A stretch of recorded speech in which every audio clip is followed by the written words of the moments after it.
In the tense silence of a hospital room, a frail and weakened 6-year-old girl lies in bed, surrounded by machines due to a mysterious illness.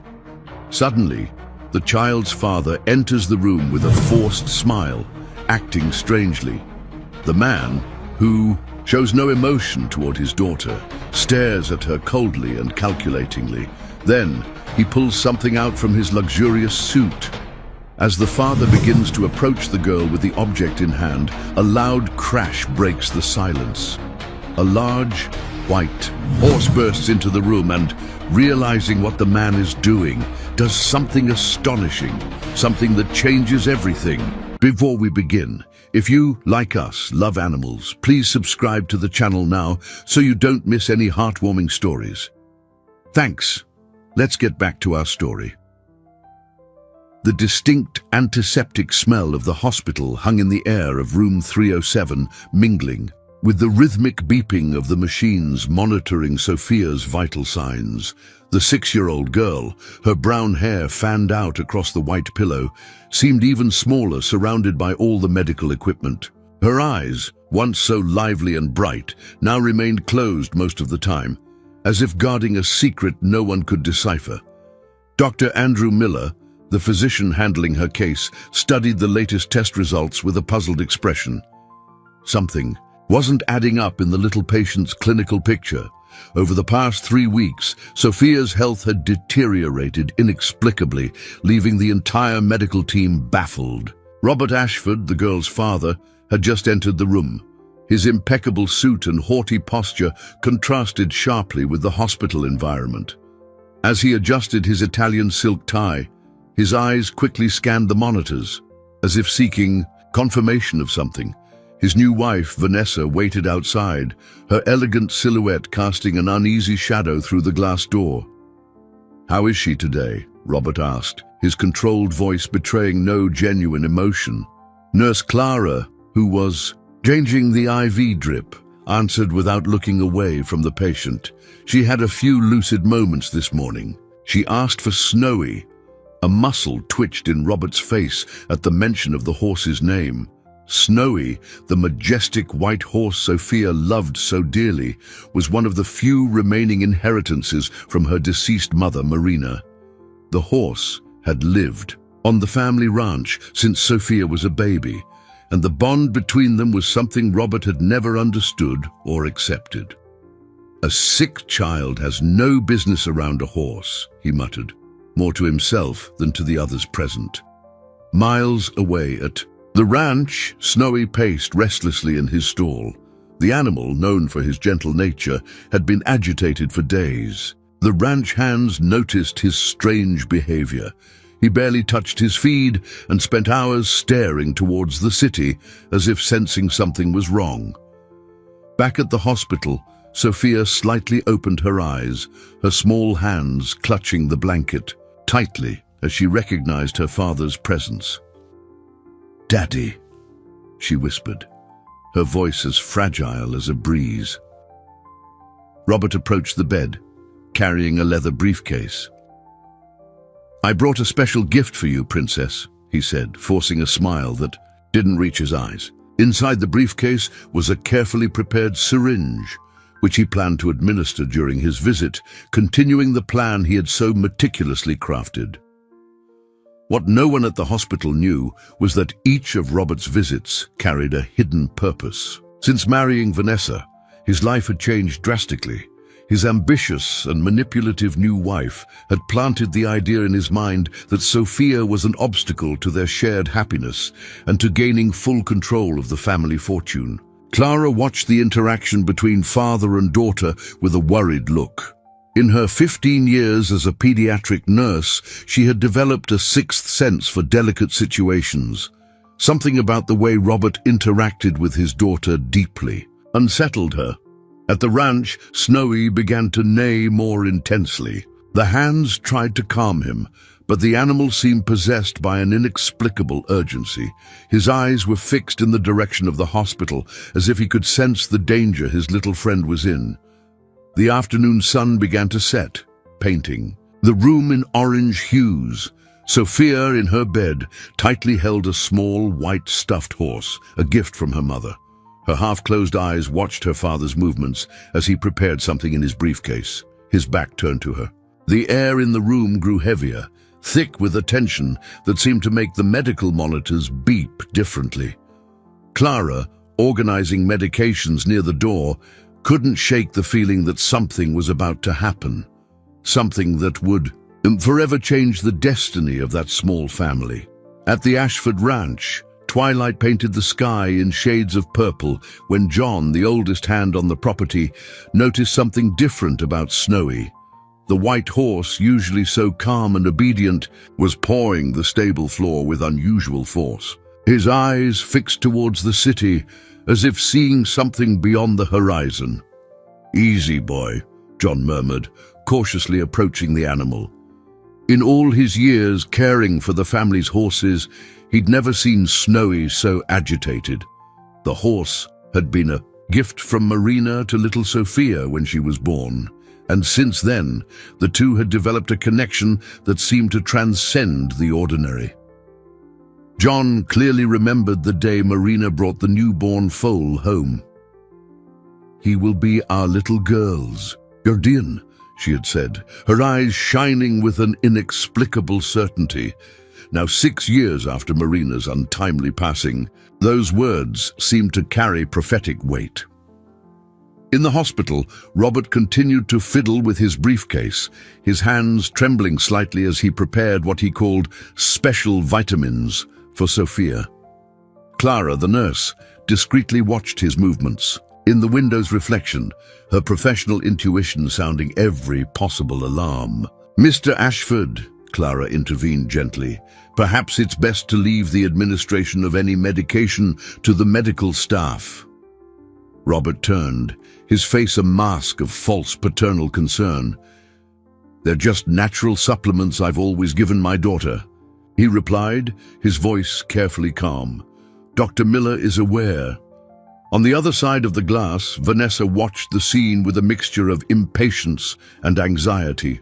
Her relationship with Robert had begun shortly after Marina's death, and ever since, she had meticulously planned every step to secure her place in the Ashford fortune. Sophia stirred restlessly in bed, her small fingers still clutching the stuffed horse. In her lucid moments, she always asked for Snowy, as if the animal were her only connection to a safer, happier world. At the ranch, Snowy's behavior worsened by the minute. The horse reared and neighed, his white coat gleaming under the last light of day. John tried to calm him again, but this time the animal gently nudged him aside with his muzzle. "Something's very wrong," John muttered to himself, pulling out his cell phone. He still had Dr. Miller's number. Besides being a hospital physician, he was also a trained veterinarian who occasionally cared for the ranch animals. Meanwhile, in the hospital corridor, Dr. Miller was reviewing Sophia's test results for the 100th time. The changes in her clinical status followed no known pattern. It was as if her body was fighting something that didn't show up on any test. "Dr. Miller?" called a young voice. It was Peter, a first-year resident carrying another batch of results. "I found something strange in Sophia's latest toxicology screenings." The doctor adjusted his glasses, his attention fully focused on the new papers. There were traces of an unidentified substance in the girl's blood, something that shouldn't be there. Before he could analyze further, his phone vibrated. It was a text from John. In the room, Robert finally approached Sophia's bed, syringe in hand. "This will make you feel better, princess," he said, his voice trembling slightly. Clara remained. In the room, her presence a silent barrier between the father and his true intentions. Sophia opened her eyes at that moment, and for a brief instant, she seemed to see beyond her father's facade. "Mommy said Snowy would protect me," she whispered, her voice so low only Clara could hear. At the ranch, at that exact moment, Snowy finally got what he wanted. With a powerful surge, he burst through the stable door. John, stunned, only had time to see a white blur speeding towards the city, the animal's hooves striking a desperate rhythm against the ground. The sun finally set completely, plunging the city into shadow. In the hospital, the hallways began to quiet down for the night shift, unaware they were about to witness something extraordinary. The bond between a girl and her horse was about to prove that there are forces in the world beyond human comprehension. The sound of Snowy's hooves echoed through the city streets, creating an urgent symphony against the asphalt. The majestic white horse galloped as if guided by an invisible map, dodging cars and startling pedestrians heading home after a long day's work. His silvery mane shone under the newly lit streetlights, like an urban phantom on a desperate mission. At the hospital, Dr. Miller raced down the hallways towards room 307. The new test results clutched so tightly in his hand, the paper was beginning to crumple. John's message about Snowy's inexplicable behavior had been the final piece of a puzzle he'd been trying to assemble for weeks. The substance in her blood, he muttered as he hurried along. How did I not see it before? Inside the room, Robert held the syringe firmly, moving closer and closer to Sophia. Clara, the nurse, positioned herself strategically between them, pretending to organize medical equipment. "Mr. Ashford," she intervened again, "we need to wait for Dr. Miller's authorization for any medication." Robert felt a bead of sweat trickle down his forehead. Outside the room, Vanessa tapped her foot impatiently, her expensive heels marking a nervous rhythm against the hospital floor. She constantly checked her gold watch, knowing every minute of delay could compromise the entire plan they had orchestrated. Sophia, in her bed, clutched the small, stuffed horse to her chest. Her eyes, though half closed, seemed more alert than in recent days. It was as if a part of her knew something important was about to happen. "Snowy," she whispered so quietly. It sounded more like a sigh. Confusion began to spread at the hospital reception. Reports of a white horse racing through the streets towards the hospital started coming in. Security guards positioned themselves at the entrances, unsure how to handle such an unusual situation. "A horse? Downtown?" questioned one of the guards, incredulous. On the streets, Snowy continued his determined run. People stopped to film with their cell phones, creating a digital trail of his extraordinary journey. The animal, normally so elegant and controlled, now moved with an almost supernatural urgency, as if every second was too precious to waste. Dr. Miller finally reached Sophia's floor, nearly colliding with Vanessa in the hallway. She tried to stop him with some excuse, but the doctor brushed past, his mind focused solely on the alarming results he carried. "The substance in her blood," he thought, "is similar to—" His thoughts were interrupted by a deafening noise coming from the ground floor. The sound of hooves on hospital flooring echoed through the corridors, accompanied by cries of surprise and security alarms. Snowy had arrived. In the room, Robert realized his time was running out. With a sudden movement, he pushed Clara aside. She stumbled but held her ground, her hand reaching for the emergency call button. "Mr. Ashford, please," she pleaded, her voice firm despite her fear. "Think carefully about what you're doing." Sophia opened her eyes completely at that moment, as if waking from a long sleep. The sound of Snowy's hooves, still distant but drawing nearer, seemed to give her strength no one believed she still possessed. "Mommy always said," she spoke, her voice surprisingly clear, "that true love finds its way."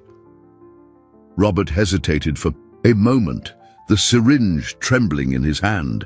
His daughter's words, so similar to Marina's, struck a part of his heart he thought he had buried long ago. Vanessa burst into the room then, her eyes wide with panic as she heard the approaching chaos. "Robert, now!" she hissed between clenched teeth. The sound of hooves grew louder with each second, like a countdown to the moment of truth. Dr. Miller sprinted down the hall, his footsteps mingling with the chaotic symphony taking over the hospital.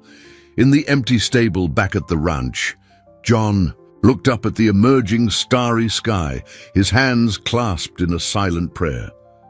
"Marina," he murmured to the wind, "you always knew, didn't you?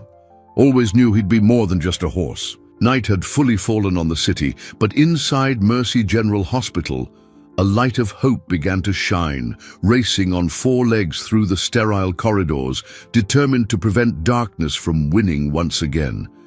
Mercy General Hospital had never witnessed anything like it in its 50-year history. A snow-white horse galloped through the ground floor corridors, his hooves sliding dangerously on the waxed floors. Staff flattened themselves against the walls. Patients in wheelchairs were quickly pulled into rooms, and the security guards, completely unprepared for such a situation, just stared, dumbfounded. Snowy seemed to possess an internal radar guiding him.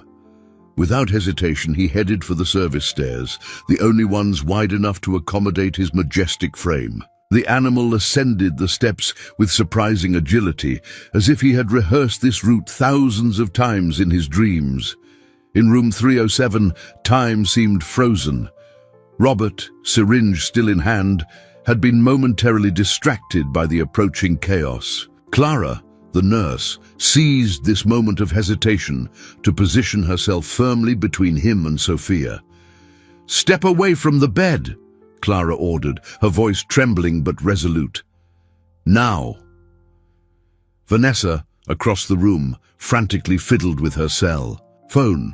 Security. They need to stop that animal." She yelled at someone on the line, her usually composed face now twisted in a mask of panic.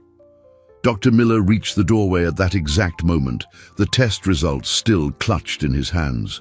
"Robert," he called out, his deep voice cutting through. The tension in the air. "We need to talk about what we found in Sophia's blood." Robert's face visibly paled. Before he could respond, a powerful neigh echoed down the hallway, so close it made the medical equipment vibrate. Sophia, who until then had been watching everything with wide eyes, sat up in bed with an energy no one thought she still possessed. "Snowy!" she cried out, her voice weak but filled with joy. As if answering his little friend's call, Snowy appeared in the doorway. His white coat gleamed under the fluorescent lights, and his panting breath created small clouds of vapor in the air-conditioned room. His intelligent eyes quickly assessed the scene before him, fixing on the syringe in Robert's hand. The horse took a step forward, his ears flattened back in a clear warning sign. Robert instinctively backed away, his hand trembling so much the syringe nearly slipped from his fingers. "This is ridiculous," Vanessa shrieked, her voice shrill with panic. "It's just an animal. Robert, do something."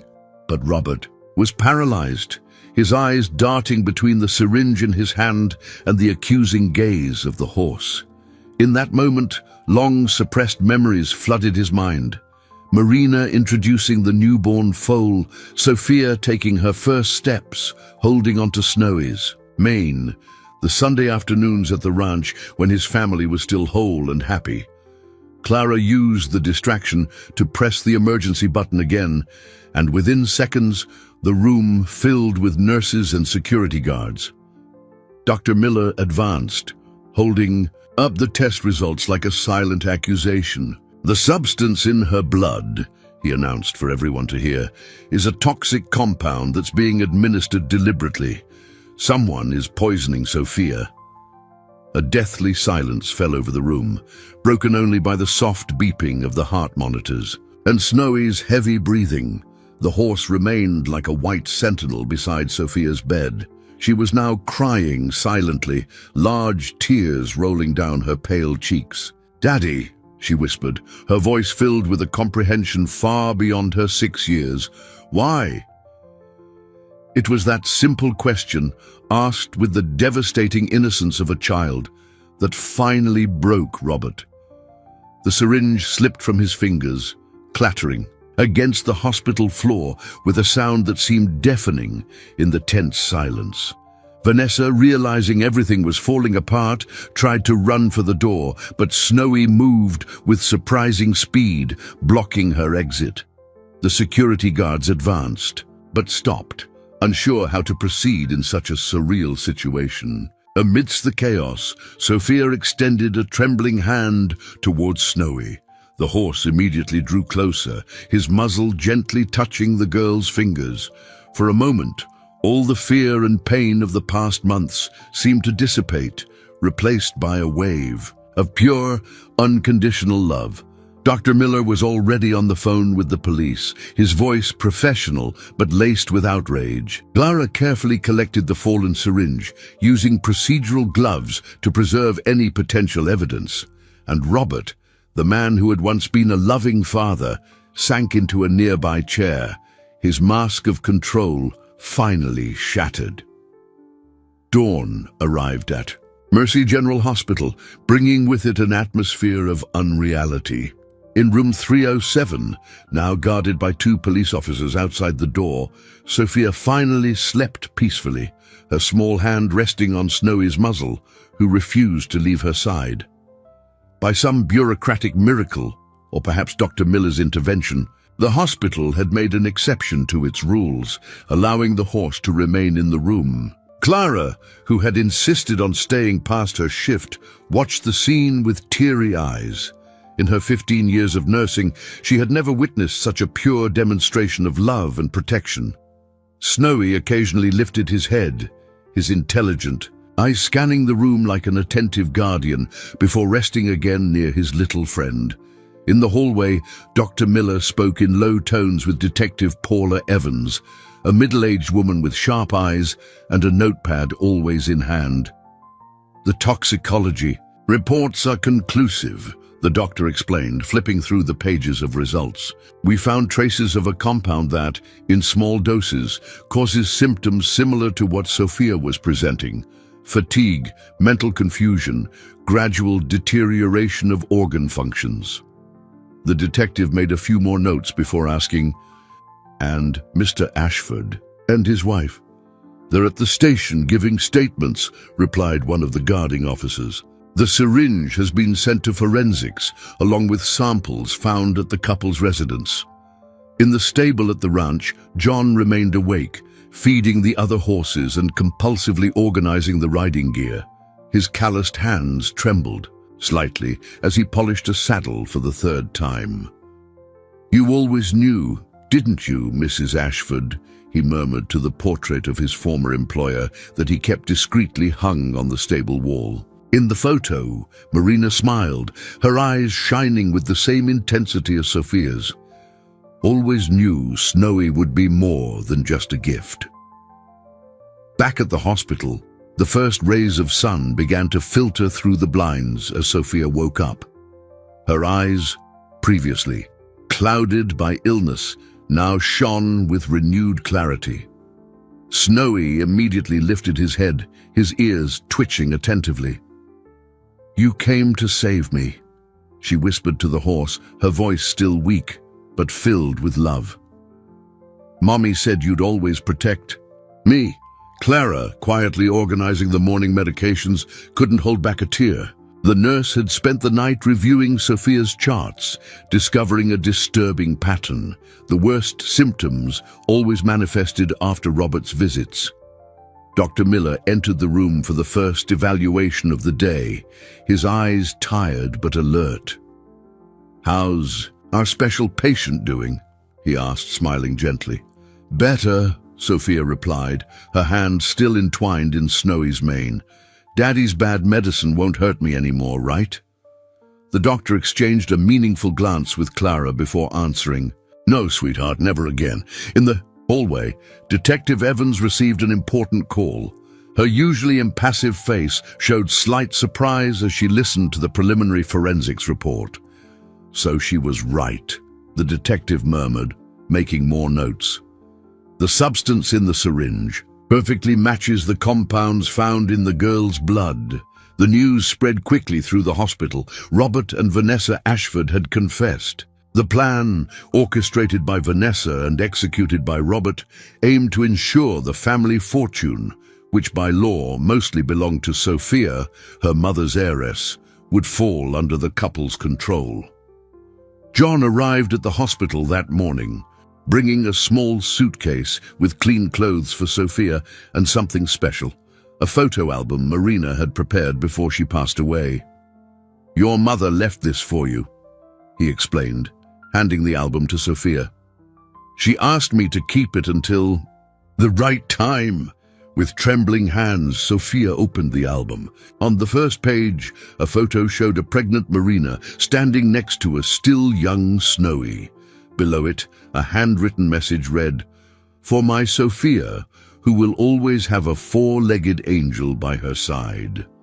Snowy, as if understanding the moment's importance, brought his muzzle close to the album, his warm breath lightly fogging the glossy surface of the photos. Sophia hugged the horse's neck, her tears dampening his snow-white coat. Clara watched the scene while updating the chart, recording not only Sophia's increasingly stable vital signs, but also something medical science might never fully explain: the healing power of true love, whether from a mother gone too soon or a four-legged guardian who would cross any obstacle to protect his little friend. The news about Mercy General's hero horse spread rapidly through the city. Reporters crowded the hospital entrance, trying to capture images of the unlikely four-legged savior, while on social media, videos of Snowy galloping through the streets went viral, accompanied by thousands of emotional comments. Oblivious to the buzz, Sophia spent her mornings looking through the photo album left by her mother, discovering hidden treasures on each page. Tucked between the photos were small notes written by Marina, telling the story of love between mother and daughter, and revealing why Snowy was chosen as her guardian. "My love," one note read, "I chose Snowy for you because, like his white coat, his soul is pure and true. He will be your eyes when I can no longer see for you. He will be your strength when you need to lean on someone, and he will be your heart when the world feels too cold." Dr. Miller, making his morning rounds, couldn't help but smile at his patient's transformation. Sophia's vital signs improved daily, and color gradually returned to her face. The doctor had meticulously documented the entire case, knowing it would be crucial for the unfolding legal process. "Dr. Miller," Sophia called out as he checked her heartbeat, "do you think Daddy will be locked up forever?" The doctor paused, choosing his words carefully. "Sophia, what your father and Vanessa did was very wrong, and they will have to answer for it. But the most important thing now is your recovery." Clara, changing the bedsheets nearby, added gently, "And you're not alone, sweetheart. You have lots of people who love you and want what's best for you." As if to confirm these words, Snowy lifted his impressive head and neighed softly. The horse had adapted surprisingly well to the hospital routine, behaving with almost human dignity. Hospital staff had grown accustomed to his presence, some even bringing carrots and apples hidden in their lab coat pockets. At the police station, Detective Evans conducted another round of interviews. Robert, now separated from Vanessa, was beginning to show signs of genuine remorse. His confessions revealed how he had allowed himself to be manipulated by his wife's ambition, losing sight of what truly mattered, his daughter's love. "I don't know how I could have," he repeated, his face buried in his hands. "Marina would never forgive me." Vanessa, on the other hand, maintained her cold, calculating demeanor, trying to negotiate deals with lawyers and minimize her involvement in the crime. But the evidence was irrefutable.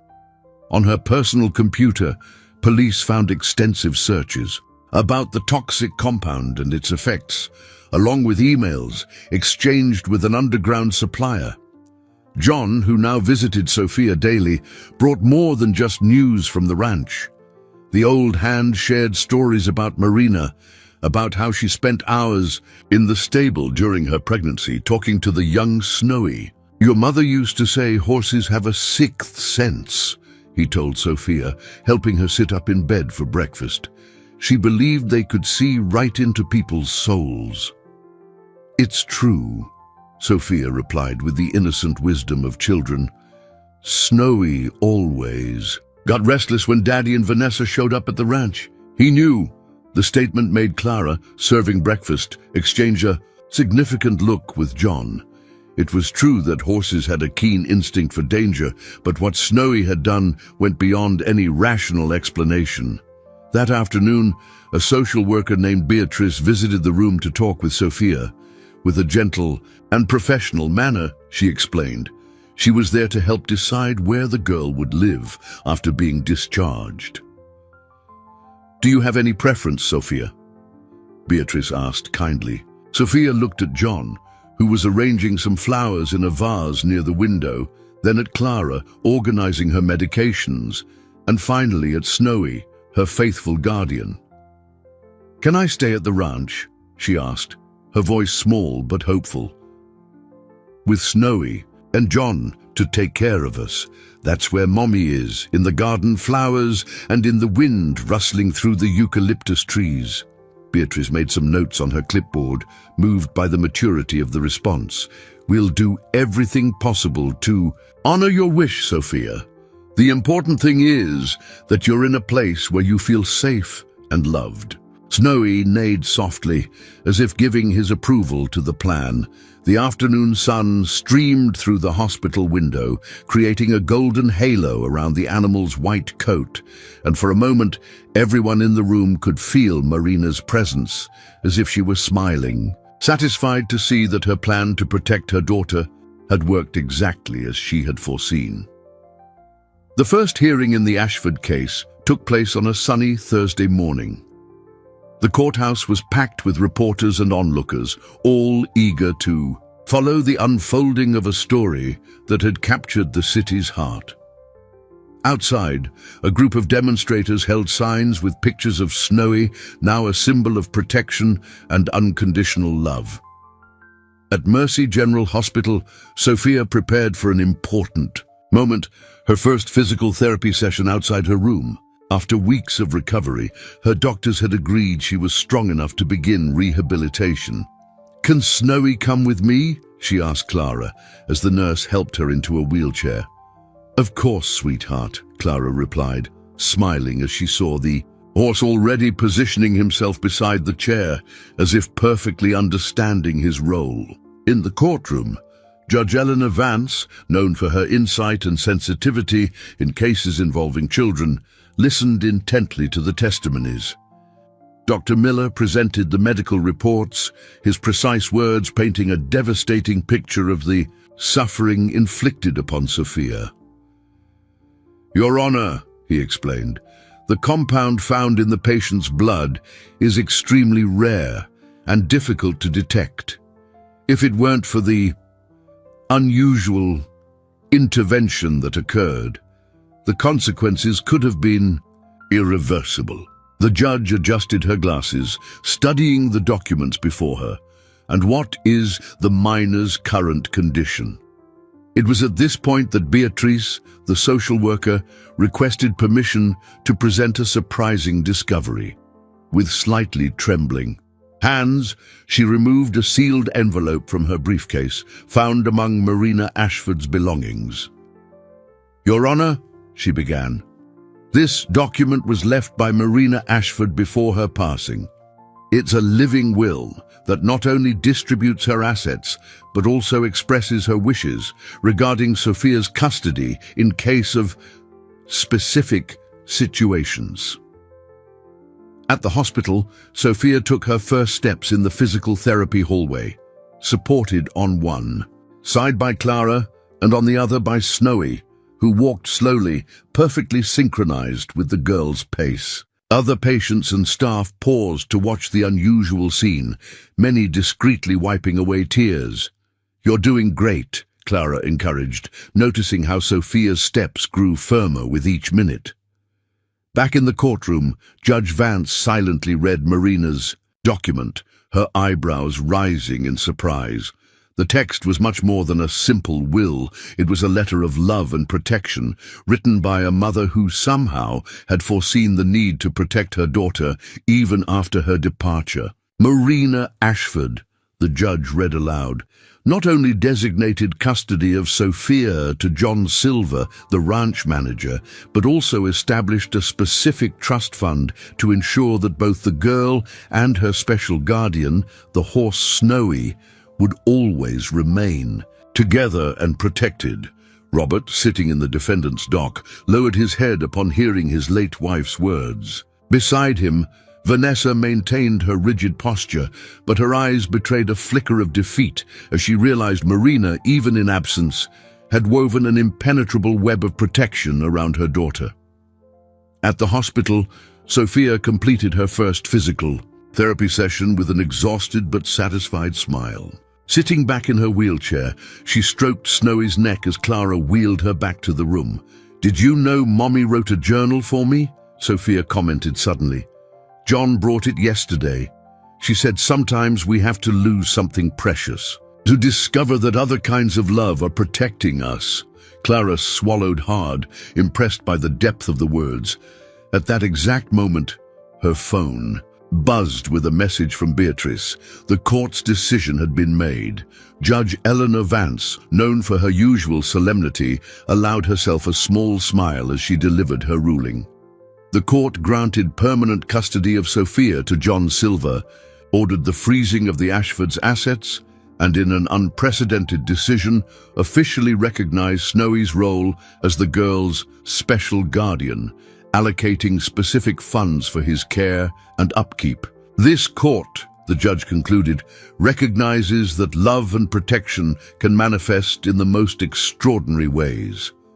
Marina Ashford, in her maternal wisdom, not only foresaw the dangers her daughter might face, but also provided an incorruptible guardian whose loyalty and love transcend our human understanding. The news reached Mercy General Hospital like sunshine after a storm. Sophia, nestled in her bed with Snowy beside her, listened intently as Clara read the court decision. Her eyes shone with a mixture of joy and understanding that seemed far beyond her 6 years. "Mommy knew," she whispered, hugging Snowy's neck. "She always knew you'd save me." The days following the court decision brought a new routine to Mercy General Hospital. Room 307 transformed into a sort of informal meeting place where Sophia's unlikely family began to take shape. John arrived every morning with news from the ranch and stories about Marina. Clara adjusted her schedule to always be nearby, and Snowy, of course, maintained his constant vigil. On that particular morning, Dr. Miller performed another checkup on Sophia, his experienced eyes noting with satisfaction the clear signs of recovery. "The latest tests look excellent," he announced, smiling at the girl. "If you keep this up, you'll be able to go home in a few days." "Home to the ranch," Sophia corrected gently, her fingers intertwined in Snowy's mane. "That's where Mommy kept all our treasures." The doctor nodded, moved by the wisdom in those simple words. In recent days, he had witnessed not only his patient's physical recovery, but also a special kind of emotional healing that no medication could provide. At the police station, Detective Evans conducted the final round of interviews. Robert, now separated from Vanessa and confronted with the extent of his actions, had begun a painful process of self-reflection. Can I write a letter to Sophia?" he asked hesitantly, his face marked by sleepless nights. "I know I don't deserve her forgiveness, but I need her to know I'm sorry." The detective observed the man before her, no longer the arrogant businessman, but someone broken by the weight of his own choices.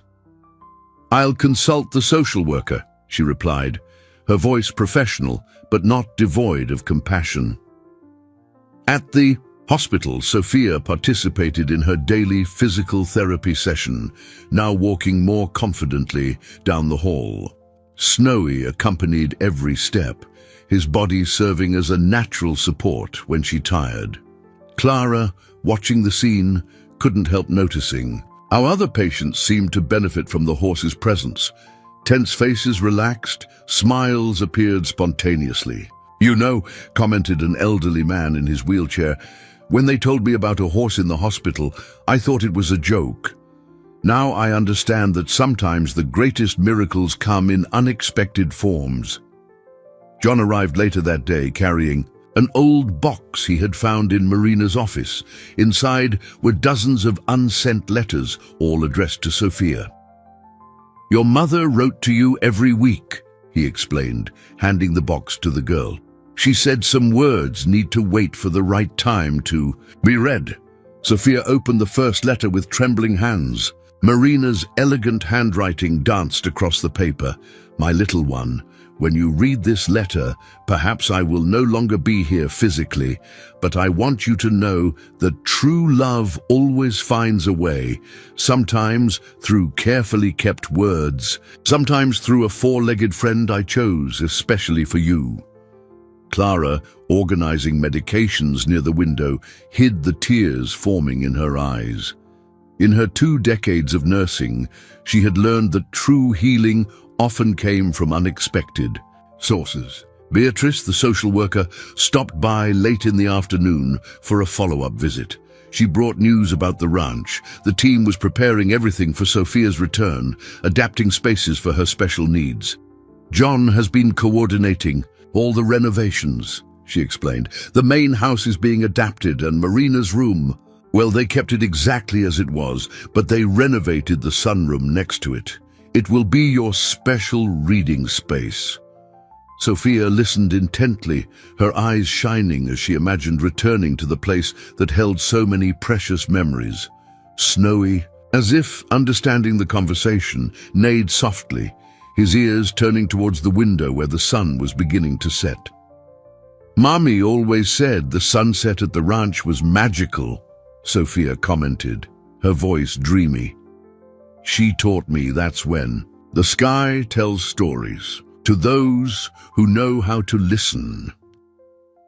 At that moment, as if the universe wanted to confirm her words, a golden ray of the setting sun pierced through the window, creating a rainbow on Snowy's white coat. Sophia smiled, recognizing another small miracle that had become part of her new reality. Night fell gently on Mercy General Hospital, bringing a different kind of peace. In room 307, Sophia drifted off to sleep, surrounded by her mother's letters, protected by her four-legged guardian, and comforted by the certainty that, even in the most difficult circumstances, love finds extraordinary ways to manifest. Dawn brought a different energy to room 307. Sophia, sitting cross-legged on her bed, was completely absorbed in reading another letter from her mother. Snowy, lying near the bed, kept his ears attentive to the girl's every sigh or smile, as if he, too, wanted to share in this intimate moment of reconnection. "Dearest Sophia," she read softly, "the sun rose in a special way at the ranch today. Snowy, still a foal, ran through the pasture as if trying to reach the clouds. Watching him, I realized that sometimes guardian angels come disguised in the most unexpected forms. I chose him for you because, like your heart, his is pure and true. One day when you need him, he will prove that love knows no limits or barriers." Clara, entering the room with breakfast, paused for a moment, respecting the intimacy of the scene. In recent weeks, she had witnessed how each of Marina's letters served as a balm to Sophia's soul, filling voids that even medicine couldn't reach. "I brought a special surprise today," Clara finally announced, approaching the bed. "Pancakes with chocolate syrup, your favorite. Dr. Miller approved, said you deserve a celebration." Sophia carefully put the letter aside and smiled, her eyes shining in a way that strongly resembled her mother's. "It's because today I get to see my new room at the ranch, right? John said it would be a surprise." Indeed, that afternoon, Beatrice would arrive with John to show photos and videos of the adaptations made to the main house on the ranch. Marina's old library had been transformed into a special space for Sophia, with a large picture window overlooking Snowy's pasture and the gardens her mother had cherished. "Your mother had a special gift with flowers," commented John, who had just arrived with a bouquet of roses from the ranch garden. She always said each flower tells a different story. Sophia gently touched the petals of a white rose, her face softening with memory. "Mommy taught me that white roses are like hugs from heaven," she said, her voice filled with longing and love. Dr. Miller chose that moment for his morning visit, bringing the latest test results. His smile confirmed what everyone could already see.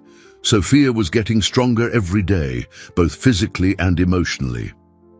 "I have great news," he announced, adjusting his glasses. "If everything continues like this, you can go home at the end of this week." The news was met with quiet but profound joy. Snowy neighed softly, as if expressing his own approval of his charge's progress. Beatrice arrived early in the afternoon, carrying her tablet with photos and videos of the ranch. "We prepared a special surprise," she said, sitting beside Sophia's bed. "Want to see how your new space turned out?" The images showed an incredible transformation. Marina's library, always a magical place in itself, had been lovingly and carefully reinvented. The mahogany bookshelves remained, now accompanied by a comfortable chaise lounge near the window. An easel, another hobby Sophia inherited from her mother, was strategically positioned to capture the natural light. "And look at this," Beatrice continued, swiping to the next photo. "John had a special idea for the stable." The image showed a covered walkway connecting the main house to the stable, allowing Sophia to visit Snowy even on rainy days. Next to the stable, a new sunroom had been created, filled with Marina's favorite flowers. "We found your mother's gardening journal," John explained, his voice thick with emotion. "She had planned every bed, every flower. We decided to carry out her project exactly as she dreamed." Sophia absorbed every detail with teary eyes, her hand instinctively seeking the comfort of Snowy's soft coat. Clara, watching the scene, realized she was witnessing something extraordinary, not just a child's recovery, but the rebirth of a legacy of love. "There's one more thing," Beatrice said, pulling an envelope from her folder. "Robert wrote you a letter. You don't have to read it now or ever if you don't want to. The decision is yours." Sophia looked at the envelope for a long moment, her expression a complex mixture of emotions that seemed beyond her years. Finally, she placed it with her mother's letters. "I'll save it for when my heart is ready," she said simply, an ancient wisdom echoing in her young words. The rest of the afternoon was dedicated to plans and dreams for the future. Sophia, more animated, shared her ideas for the new space. She wanted to paint, read all the books her mother had left, learn about the garden flowers, and especially spend time with Snowy under the open sky of the ranch. As the sun began to set, painting the room in golden hues, Sophia picked up another letter from the box. This one, unlike the others, had a future date written on the envelope. "To be read when you return home." The moment was approaching, and with it, the promise of a new chapter in a story Marina had begun writing long before she departed. A story about love, protection, and the extraordinary strength of bonds that even time cannot break. The eve of Sophia's hospital discharge turned room 307 into a hive of activity. Nurses came and went, some with poorly concealed tears in their eyes, bringing small gifts and farewell cards. The room, which had for so long witnessed pain and uncertainty, now overflowed with hope and anticipation. Clara methodically organized the final medical instructions, although her role in Sophia's life had long surpassed professional boundaries. "I'll visit you every Sunday," she promised, adjusting the bed pillows for the 1,000th time, "and Wednesdays too, if you like. You can help me plant the roses Mommy loved so much," Sophia replied, her eyes shining at the prospect. She wrote down the whole garden plan in her journal. Snowy, who had become such a constant presence in the hospital that even the strictest administrators had succumbed to his charm, watched everything with almost human attention. The horse seemed to understand that a new phase was about to begin. Dr. Miller made his last official evaluation, though everyone knew he would continue to follow Sophia closely. "Your tests are perfect," he announced, removing the stethoscope from his neck. "But I want you to know you can call me any time for any reason." It was then that John arrived, bringing a special surprise, a photo album freshly assembled by the hospital staff. "Everyone contributed photos from these past few months," he explained, handing the album to Sophia. The pages told an extraordinary story. There were photos from the day Snowy invaded the hospital, images of the horse sleeping beside Sophia's bed, moments from physical therapy sessions, and countless snapshots of the daily life that had established itself in room 307. The last page contained a collage of handwritten messages from hospital staff. "Dear Sophia," read one message written by Mrs. Davis, the cleaning lady, "you and Snowy taught us that miracles happen every day. We just need eyes to see and a heart to believe." Beatrice appeared mid-afternoon, bringing the last documents that needed signing. "The ranch is ready for you," she informed, smiling as she saw Sophia flipping through the new album. "And there's a surprise waiting for you there." Sophia looked up curious. "What kind of surprise?" "Well," Beatrice replied, exchanging a knowing glance with John, "let's just say your mother left more than just letters. We found a special box in the attic with specific instructions to be opened when you returned home." The girl hugged her stuffed horse, a constant companion during her hospital stay, as she processed the information. Each day brought a new discovery about her mother's love and foresight, as if Marina had woven an invisible net of protection and affection that was only now fully revealing itself. Clara, packing Sophia's belongings into a new suitcase, a gift, and from the nursing staff, found the letter Robert had sent among the folded clothes. The envelope was still sealed. "Do you want to take it with you?" she asked gently. Sophia thought for a moment before replying, "Yes. Mommy always said that forgiving is a choice we make not once but every day. When my heart is ready, I'll read it." Done. Late in the afternoon, Dr. Miller returned with one last surprise, a small, golden, child-sized stethoscope. "For you to listen to Snowy's heart," he explained, demonstrating how to use the instrument. "Sometimes the most important heartbeats are the ones we listen to with our heart." As the sun set, casting golden shadows across the room, the hospital staff organized a small farewell celebration. There was chocolate cake, Sophia's favorite, colorful balloons, and even a handmade banner that read, "Fly high, little warrior." "Tomorrow," said John, helping Sophia settle in for her last night at Troyes. "The hospital, we start a new chapter. Your mother used to say that every dawn is a blank page waiting to be written." Sophia smiled, snuggling into her pillows as Snowy settled into his usual spot beside the bed.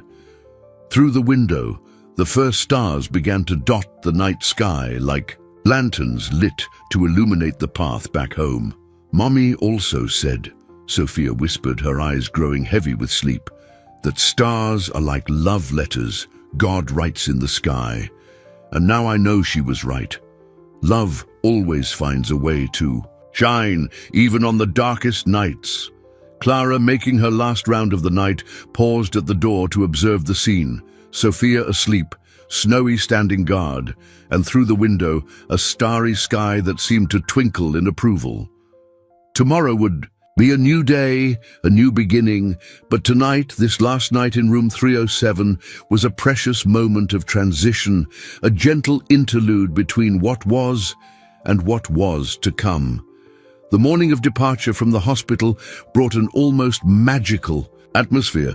A rainbow arched brightly across the sky, as if nature itself wanted to celebrate the moment. Sophia, dressed in a light blue dress Clara had chosen specially for the occasion, looked out the window of room 307 one last time, her heart torn between gratitude for the place that had sheltered her and anticipation for returning home. "Ready, little one?" asked John, entering the room with a wheelchair decorated with colorful ribbons, the handiwork of the pediatric floor nurses. Sophia nodded, clutching the box containing her mother's letters to her chest. Snowy, who had shown cheerful restlessness since early morning, positioned himself beside the chair as if perfectly understanding his role in this farewell ceremony. Dr. Miller arrived for the final recommendations, his eyes betraying an emotion. His professional demeanor tried to conceal. "Remember," he said, adjusting his glasses, "you're our little warrior. But now it's time to just be Sophia, a girl with her whole life ahead of her." The hospital hallway had transformed into a sort of honor guard path. Staff from every department, from housekeeping to administration, formed two lines, some holding signs, others small gifts. Mrs. Davis, the cleaning lady who always brought hidden cookies for Sophia, couldn't hold back her tears. "You brought light to this place, child," she said, handing over one last packet of homemade cookies. "And you taught us that miracles have 4 legs and a heart of snow." The journey to the ranch was filled with emotion. Snowy followed John's truck in a specially adapted trailer, his white mane dancing in the wind like a victory flag. In the back seat, Sophia held Clara's hand, who had insisted on accompanying the entire transition process. As they neared the ranch, the familiar landscape began to awaken sweet memories in Sophia. The eucalyptus trees her mother loved still guarded the property entrance, their silvery leaves whispering welcomes in the wind. "Mommy said the eucalyptus trees are like guardians," Sophia murmured, her eyes shining with unshed tears, "that they hold the stories of everyone who passes through here." When the car finally stopped in front of the main house, a surprise awaited. The ranch staff had decorated the entire entrance with white flowers, Marina's favorite. A delicate banner hung between 2 porch columns. "Welcome home, little Sophia." But the real surprise was yet to come. Beatrice, already waiting for them on the porch, carried an antique cedar box intricately carved with designs of horses and flowers. "Your mother left specific instructions," she explained, as everyone settled into the renovated living room. "This box was only to be opened when you returned home." With trembling hands, Sophia opened the box. Inside was a journal different from the others, bound in blue leather with silver details. On the first page, Marina's elegant handwriting danced like music turned into words. "My beloved Sophia, if you are reading this, it means you have endured a great trial and found your way back home. I am not there physically to welcome you, but I planned something special. This journal contains a map, not an ordinary map, but a map of the heart. Each page will guide you to a special place on the ranch, where I have hidden small treasures and memories for you. It's a treasure hunt I prepared in my final months, when I knew I couldn't be here to watch you grow. But it's not a treasure of gold or jewels. It's a treasure of love, of memories, of lessons I want to teach you even after I'm gone.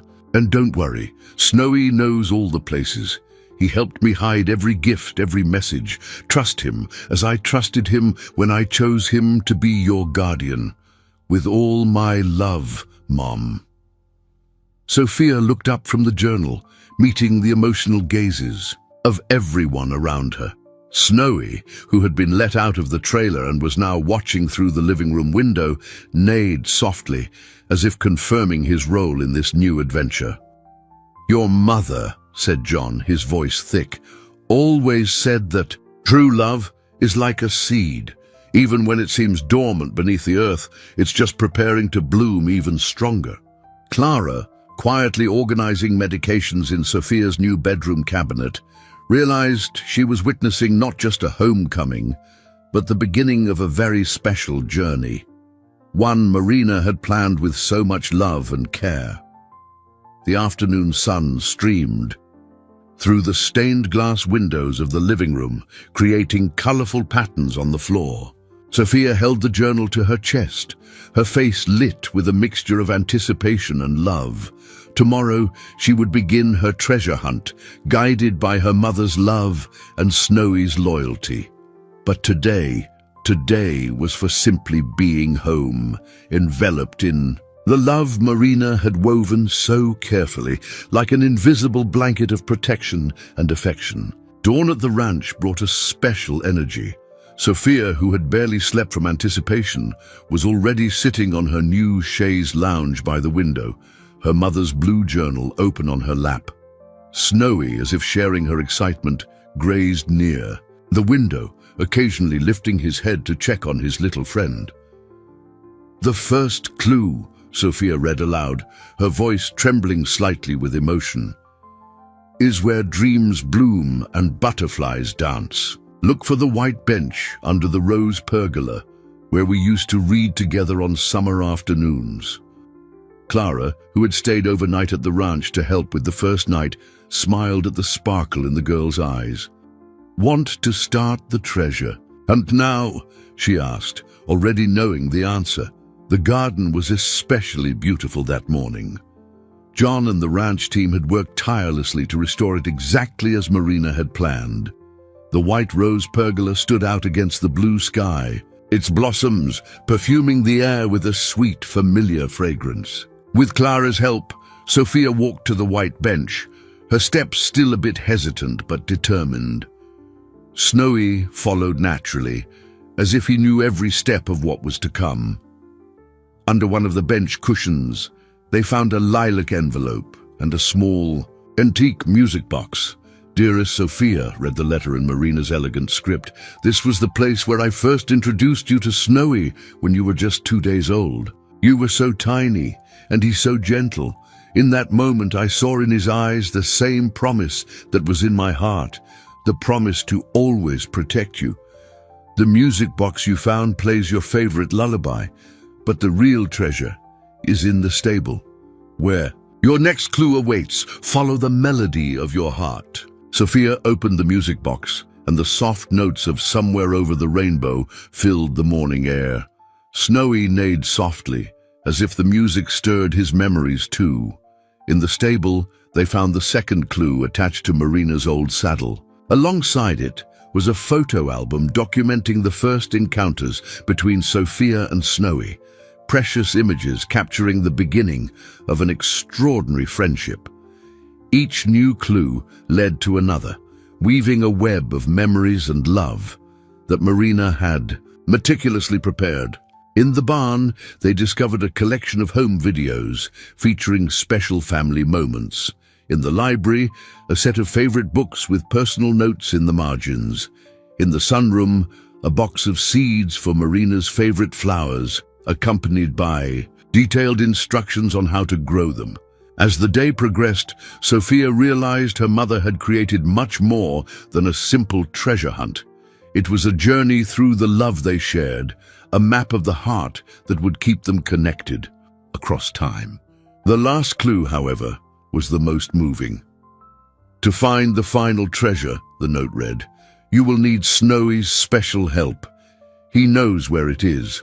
Trust him, as I always trusted him." Sophia looked at her four-legged guardian, who already seemed restless, eager to show the way. With Clara and John nearby, she mounted Snowy for the first time since her hospital stay. The horse, aware of his precious cargo, moved with extraordinary gentleness, following a path only he knew. They arrived at a small clearing at the highest point of the ranch, where a century-old oak tree spread its majestic branches.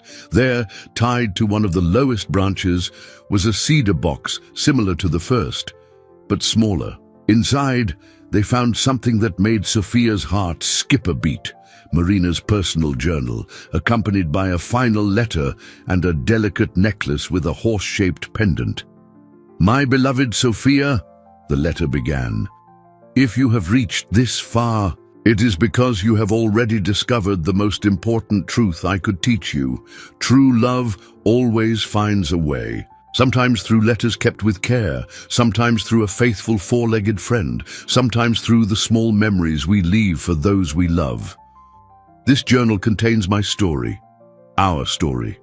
In it, I wrote about every special moment, We shared every dream I had for you, every lesson I learned about love and life. The necklace that accompanies it was mine, given to me by my mother, and now it is yours.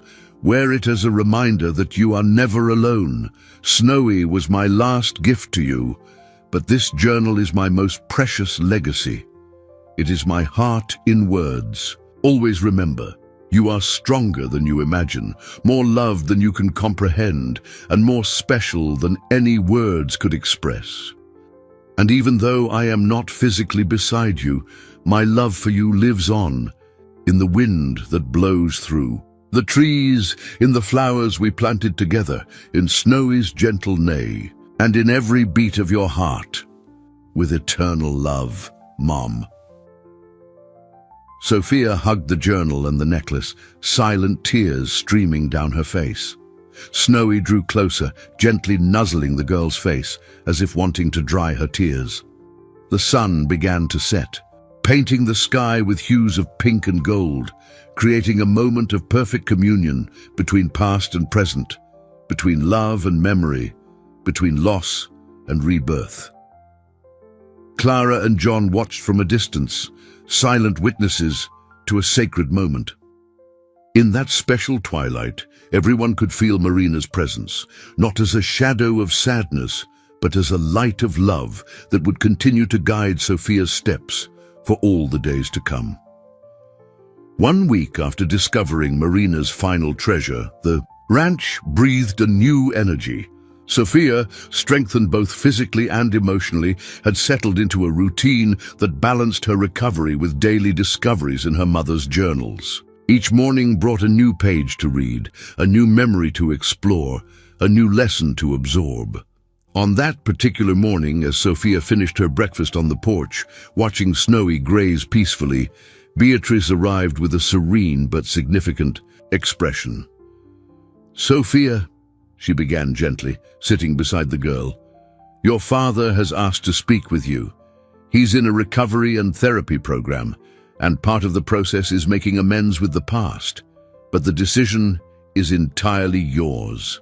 Sophia instinctively touched the horse pendant necklace she now always wore, her fingers tracing the familiar contours as she reflected. The envelope with Robert's letter was still tucked away on her nightstand, untouched but not forgotten. "Mommy wrote about forgiveness in her journal," Sophia replied after a moment. "She said forgiving doesn't mean forgetting, but choosing not to let hurt take up too much space in our hearts." Snowy lifted his head from the pasture, his ears attentive to the conversation, as if understanding the moment's importance. Clara, visiting as promised, quietly approached the porch. "I want to read his letter first," Sophia decided. "Then I can think about talking." Going up to her room, now decorated with the photographs and mementos discovered during the treasure hunt, Sophia retrieved the envelope. Sitting on her chaise lounge, with the morning sun filtering through the stained glass windows Marina had loved, she began to read. "Dearest Sophia, there are no words sufficient to express my regret. I allowed ambition and toxic influence to cloud my judgment, causing me to forget the only thing that truly mattered, the fatherly love that should always have been my moral compass. Your mother, Marina, was the wisest person I ever knew. She saw beauty where others saw only the ordinary, found hope where others saw only darkness. When she chose Snowy to be your companion, I confess I didn't understand.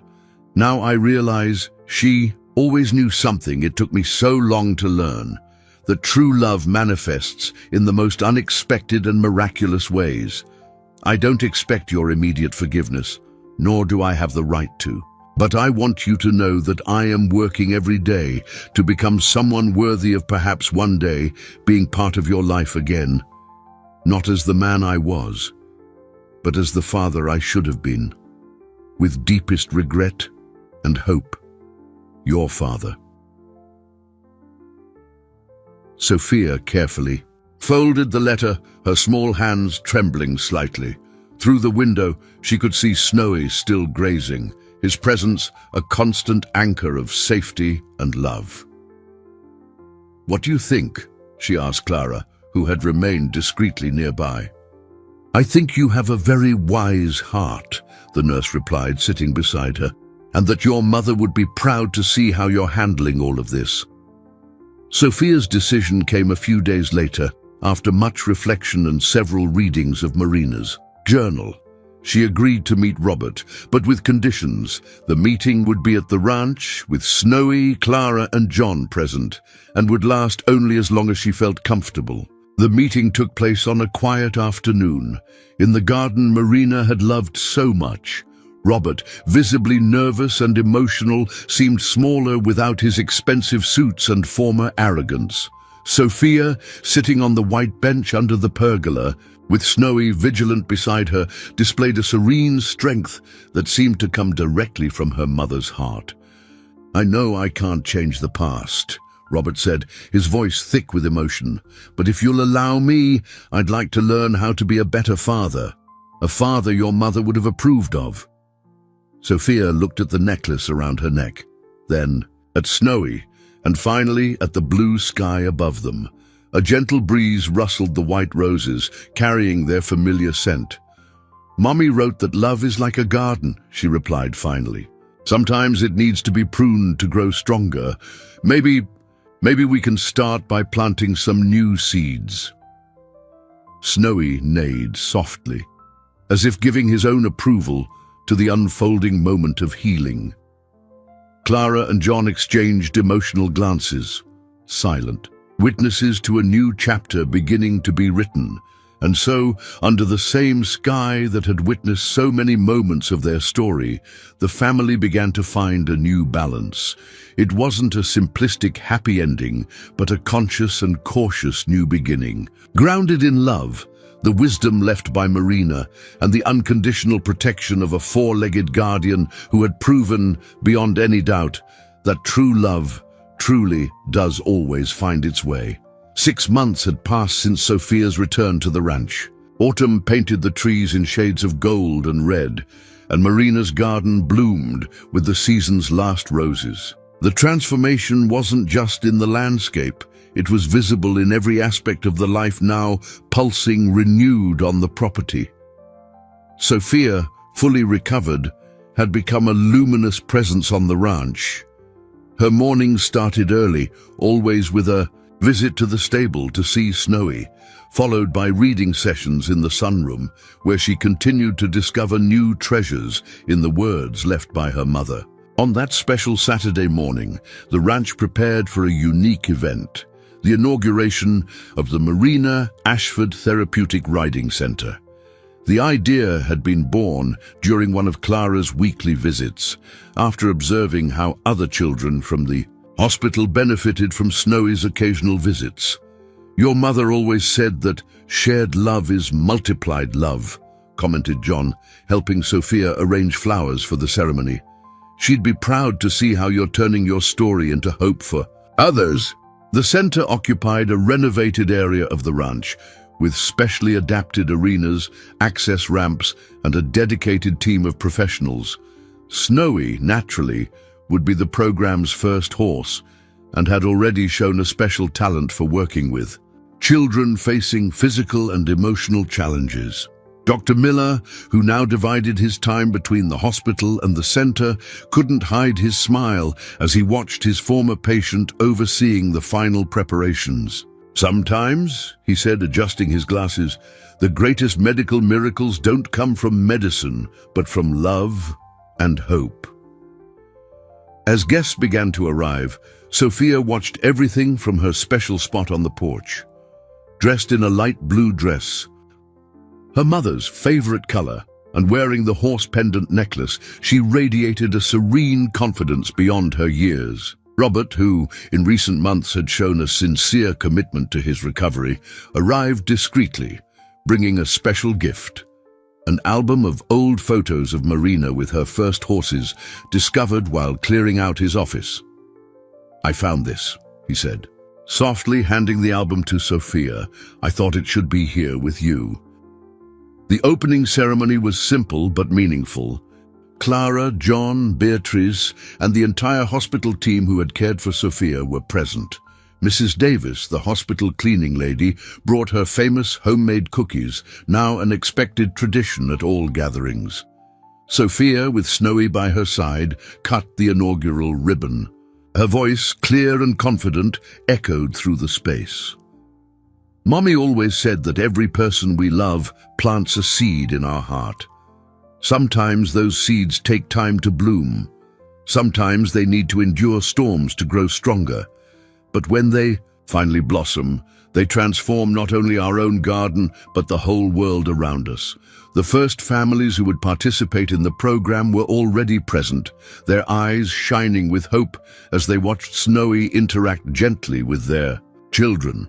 The horse seemed to perfectly understand his new role, adapting his behavior for each young participant. Late in the afternoon, when most guests had departed, Sophia sat on the white bench under the rose pergola. The sun was setting on the horizon, painting the sky with the same colors her mother had loved so much. Snowy grazed peacefully nearby, his white coat reflecting the last golden rays of the day.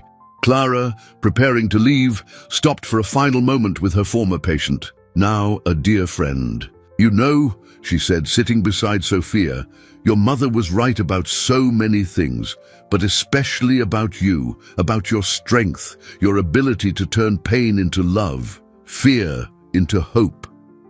Sophia smiled, her fingers playing with the horse pendant. "Sometimes," she replied, "when I'm here in the garden or when Snowy neighs in a special way, I feel like she's right here with us, smiling and telling me everything is okay."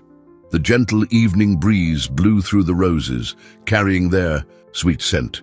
In the renovated stable, other horses were beginning to join Snowy in the therapeutic riding program, each carefully selected and trained. The ranch, once a place of painful memories, had transformed into a sanctuary of healing and hope. "Tomorrow we start with our first official group," Sophia commented, her eyes shining with anticipation. Mommy wrote in her journal that every new dawn is a chance to make the world a better place. And so, under the emerging starry sky, the Ashford Ranch breathed new life. The love Marina had planted continued to blossom, not just in her daughter's heart, but now spreading to touch other lives, other hearts, other stories. Snowy neighed softly into the approaching night, as if adding his own note of approval to the symphony of love and renewal echoing across the property. And Sophia, hugging her mother's journal, knew she had found her own way to make true love continue finding new paths to shine and transform the world.